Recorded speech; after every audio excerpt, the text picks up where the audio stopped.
Good greetings all. Once again, I am going to be reading the Science of Mind textbook in 1 year. That is the textbook, not the magazine, the textbook. Okay? I am grateful. I've been having some issues with the computer, some technical problems. So let me get set up here, okay? All right. Now, supposedly this is working properly now. I had some problems getting it straight. So, I would want to, I still need to read page, or that is January 3rd, 4th, and 5th. I may get it done, all done now, or I'll certainly, if not now, get it done later. So, I think I don't have the sound on.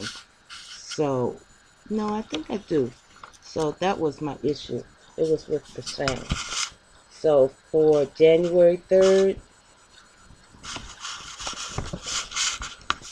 that section is entitled Removing the Complex. Suppose someone is constantly saying everything is all wrong in the world. People are wrong, things are wrong, conditions are wrong. All is sick and unhappiness. That is, all is sickness and unhappiness. Nothing seems worthwhile. You, as a practitioner, must not be disturbed by this complaint.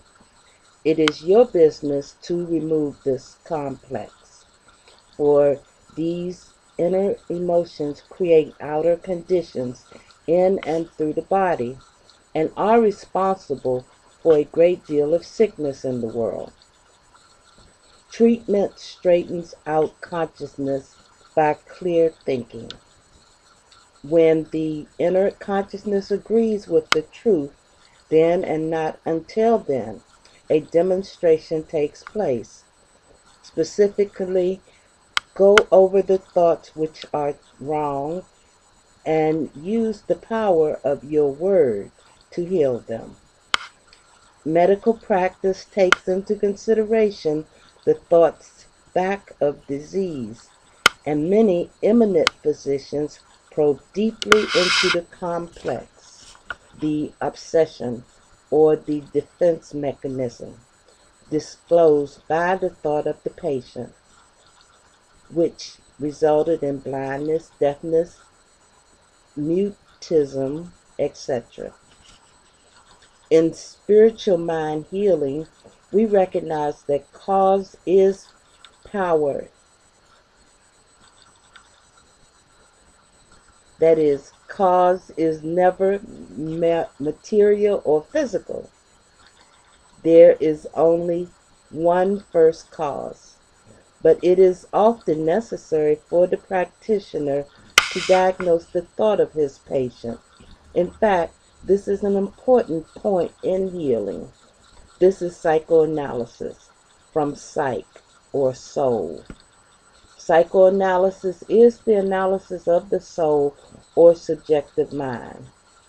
Its teaching is that within the soul or subjective mind, all the seeds of our thoughts fall, and that most of man's physical troubles are caused by some inner conflict. The conscious mind, desiring certain things which it cannot have, sends into the subjective mind opposing desires, which conflict with each other and mentally tear and bind. And as they manifest in the body, they produce disease. It is claimed that 70% of all diseases are the result of suppressed emotions.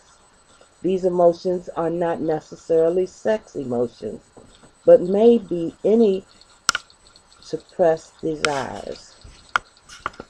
It is probable that when Jesus forgave the man his sins, he realized that the man had a complex of condemnation within himself. The sense of condemnation which the race holds against itself weighs it down, and it must be removed. This explains why Jesus said, "Thy sins be forgiven thee." It is feeling that hurts. It has been said, life is a comedy to him who thinks, a tragedy to him who feels. We recognize that everything is in mind and that nothing moves but mind. That intelligence is back of everything, acting through a thought force which is concrete, definite, and real. The reason people do not realize that mental healing is possible is that they do not understand the meaning of causation. They do not realize that intelligence is back of all things, that there is but one fundamental intelligence in the universe, and that the individual is simply a point where this one mind manifests as person. Disease must come through mind in order to operate through us. There is but one subjective mind in the universe, and we are always thinking into it. The practitioner talks with his patient, explains to him the law of mind, teaches him the way, diagnoses his thought, points out to him that certain mental attitudes produce certain physical results, teaches him how to be harmonious in his thinking, how to be at peace, how to trust and believe in the good. In other words, the practitioner lifts him up mentally and spiritually and support his thoughts until he can stand alone. A practitioner must be filled with the spirit of divine compassion. He must have a deep underlying sense of unity and sympathy, else he will do but little good. But he must not have sympathy with the disease. The only guarantee of our divinity is in its expression through our humanity. Consequently, as enlightened soul understands, that is, an enlightened soul understands the meaning of sympathy and exercise it, but not morbidly. And so it is. Peace be still. I'll see you in the next session. That will be January 4th. God bless.